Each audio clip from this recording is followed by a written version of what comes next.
بسم اللہ الرحمن الرحیم رب اشرح لی صدری ویسر لی امری واحلل عقدۃ من لسانی یفقہوا قولی آمین یا رب العالمین۔ گزشتہ گفتگو میں ایک بات بیان سے رہ گئی کہ قریش نے چونکہ یہ طے کر رکھا تھا کہ وہ خانہ کعبہ کی تعمیر کے اندر مال حلال ہی استعمال کریں گے، تو جب ان کے پاس مال حلال کی کمی پڑ گئی تو انہوں نے شمال کی طرف سے کعبہ کی لمبائی تقریباً 6 ہاتھ کم کر دی، اور یہی ٹکڑا ہجر اور حتیم کہلاتا ہے۔ اب نبی اکرم صلی اللہ علیہ وسلم کی سیرت نبوت سے پہلے کیا تھی، اس کا ایک اجمالی خاکہ وہ ہم جان لیتے ہیں۔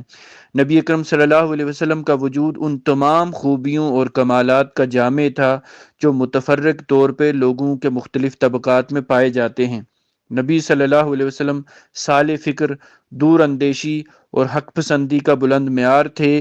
آپ صلی اللہ علیہ وسلم کو حسن فراست، پختگی فکر، مقصد کی درستگی سے وافر حصہ عطا ہوا تھا۔ آپ صلی اللہ علیہ وسلم اپنی طویل خاموشی سے مسلسل غور و خوض، دائمی تفکیر اور حق کی کرید میں مدد لیتے تھے۔ آپ صلی اللہ علیہ وسلم نے اپنی شاداب عقل اور روشن فطرت سے زندگی کے صحیفے، لوگوں کے معاملات اور جماعتوں کے احوال کا مطالعہ کیا، اور جن خرافات میں یہ سب لت پت تھے ان سے سخت بیزاری محسوس کی۔ چنانچہ آپ صلی اللہ علیہ وسلم نے ان سب سے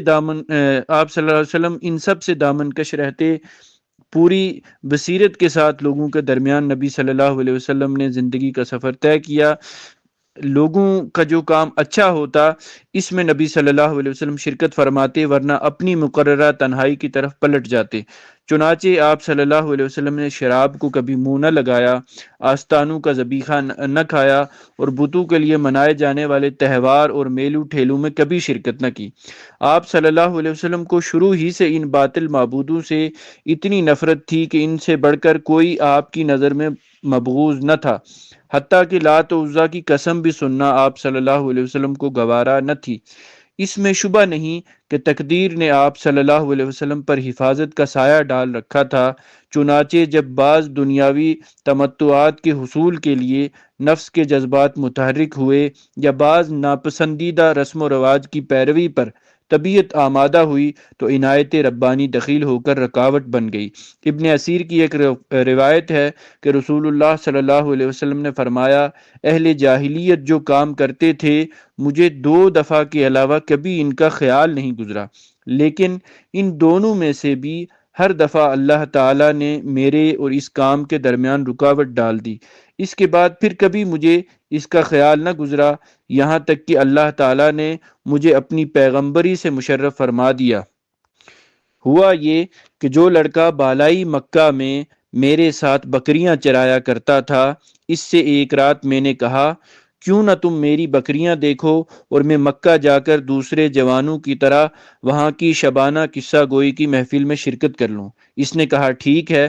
اس کے بعد میں نکلا اور ابھی مکہ کے پہلے ہی گھر کے پاس پہنچا تھا کہ باجے کی آواز سنائی پڑی۔ میں نے دریافت کیا کہ یہ کیا ہے؟ لوگوں نے بتایا فلاں کی فلاں سے شادی ہے۔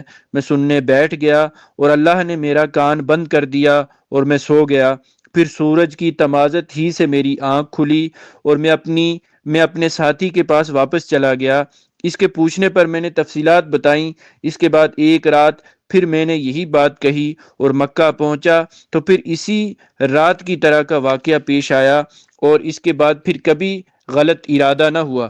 صحیح بخاری میں حضرت جابر بن عبداللہ سے مروی ہے کہ جب کعبہ تعمیر کیا گیا تو نبی صلی اللہ علیہ وسلم اور حضرت عباس رضی اللہ تعالیٰ عنہ پتھر ڈھو رہے تھے۔ حضرت عباس نے نبی صلی اللہ علیہ وسلم سے کہا، اپنا تہبند اپنے کندھے پر رکھ لو، پتھر سے حفاظت رہے گی۔ لیکن جو ہی آپ صلی اللہ علیہ وسلم نے ایسا کیا، آپ صلی اللہ علیہ وسلم زمین پر جا گرے، نگاہیں آسمان کی طرف اٹھ گئیں، افاقہ ہوتے ہی آواز لگائی، میرا تہبند، میرا تہبند، اور آپ کا تہبند آپ کو باندھ دیا گیا۔ نبی صلی اللہ علیہ وسلم اپنی قوم میں شیریں کردار، فاضلانہ اخلاق اور کریمانہ عادات کے لحاظ سے ممتاز تھے۔ چنانچہ آپ سب سے زیادہ بامروت، سب سے خوش اخلاق، سب سے معزز ہمسایہ، سب سے بڑھ کر دور اندیش، سب سے زیادہ راست گو، سب سے نرم پہلو، سب سے زیادہ پاک نفس، خیر میں سب سے زیادہ کریم، سب سے نیک عمل، سب سے بڑھ کر پابند عہد اور سب سے بڑے امانت دار تھے۔ حتیٰ کہ آپ کی قوم نے آپ کا نام ہی امین رکھ دیا تھا، کیونکہ آپ احوال صالحہ اور خصائل حمیدہ کا پیکر تھے۔ اور جیسا کہ حضرت خدیجہ رضی اللہ تعالی عنہا کی شہادت ہے، آپ صلی اللہ علیہ وسلم درماندوں کا بوجھ اٹھاتے تھے، تہی دستوں کا بندوبست فرماتے تھے، مہمان کی میزبانی کرتے تھے اور مصائب حق میں اعانت فرماتے تھے۔ رسول اللہ صلی اللہ علیہ وسلم کی عمر شریف جب 40 برس کے قریب ہو چلی، اور اس دوران آپ صلی اللہ علیہ وسلم کے اب تک کے تعاملات نے قوم سے آپ کا ذہنی اور فکری فاصلہ بہت وسیع کر دیا تھا، تو آپ صلی اللہ علیہ وسلم کو تنہائی محبوب ہو گئی۔ چنانچہ آپ صلی اللہ علیہ وسلم ستو اور پانی لے کر مکہ سے کوئی 2 میل دور کوہ ہرا کے ایک غار میں جا رہے تھے۔ یہ ایک مختصر سا غار ہے جس کا طول 4 گز اور عرض 1.25 گز ہے۔ یہ نیچے کی جانب گہرا نہیں ہے، بلکہ ایک مختصر راستے کے بازو میں اوپر کی چٹانوں کے باہم ملنے سے ایک کوتل کی شکل اختیار کیے ہوئے ہے۔ آپ صلی اللہ علیہ وسلم جب یہاں تشریف لے جاتے تو حضرت خدیجہ رضی اللہ تعالیٰ عنہا بھی آپ کے ہمراہ جاتی اور قریب ہی کسی جگہ موجود رہتی۔ آپ صلی اللہ علیہ وسلم رمضان بھر اس غار میں قیام فرماتے، آنے جانے والے مسکینوں کو کھانا کھلاتے اور بقیہ اوقات اللہ تعالیٰ کی عبادت میں گزارتے۔ کائنات کے مشاہد اور اس کے پیچھے کار فرما قدرت نادرہ پر غور فرماتے۔ آپ صلی اللہ علیہ وسلم کو اپنی قوم کے شرکیہ عقائد اور واہیات تصورات پر بالکل اطمینان نہ تھا، لیکن آپ صلی اللہ علیہ وسلم کے سامنے کوئی واضح راستہ، معین طریقہ اور افراط و تفرید سے ہٹی ہوئی کوئی ایسی راہ نہ تھی جس پر آپ صلی اللہ علیہ وسلم اطمینان اور انشراح قلب کے ساتھ رواں دواں ہو سکتے۔ نبی صلی اللہ علیہ وسلم کی یہ تنہائی پسندی بھی در حقیقت اللہ تعالیٰ کی تدبیر کا ایک حصہ تھی۔ اس طرح اللہ تعالیٰ آپ صلی اللہ علیہ وسلم کو آنے والے کار عظیم کے لیے تیار کر رہے تھے۔ در حقیقت جس روح کے لیے بھی یہ مقدر ہو کہ وہ انسانی زندگی کے حقائق پر اثر انداز ہو کر ان کا رخ بدل ڈالے، اس کے لیے ضروری ہے کہ زمین کے مشاغل، زندگی کے شور اور لوگوں کے چھوٹے چھوٹے ہم و غم کی دنیا سے کٹ کر کچھ عرصے کے لیے الگ تھلگ اور خلوت نشین رہے۔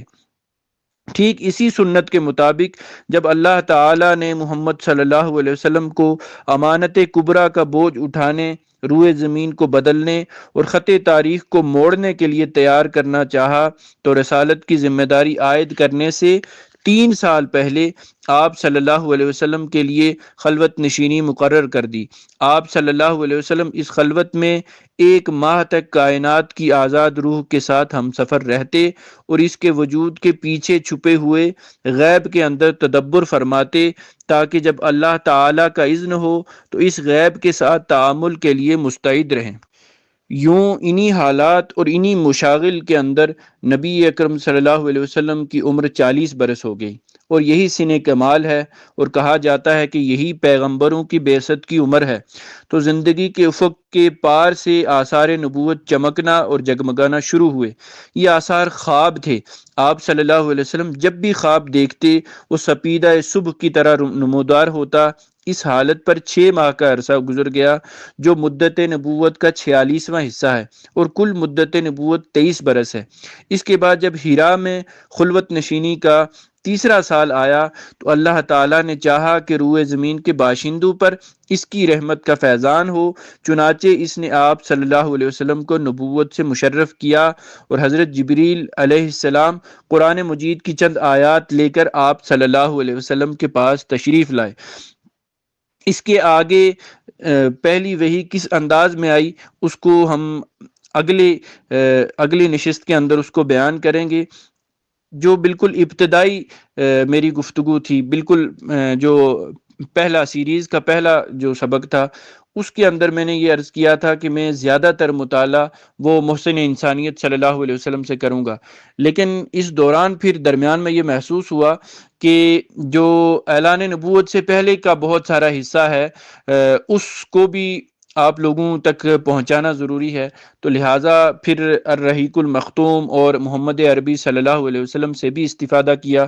آج جو میں نے حصہ پڑھا ہے یہ بھی الرحیق المختوم سے پڑھا ہے۔ تو اللہ رب العزت سے دعا ہے کہ اس کے بعد کے جو مراحل ہم نے سننے ہیں، بیان کرنے ہیں، ان کو زیادہ دل جمی کے ساتھ، زیادہ احسن انداز میں ہمیں بیان کرنے کی توفیق عطا فرمائے۔ اس سے پہلے کہ جو چیزوں میں کہیں کوئی کمی کوتاہی رہ گئی، آپ کمنٹس کی صورت میں آپ ہم تک پہنچا بھی سکتے ہیں۔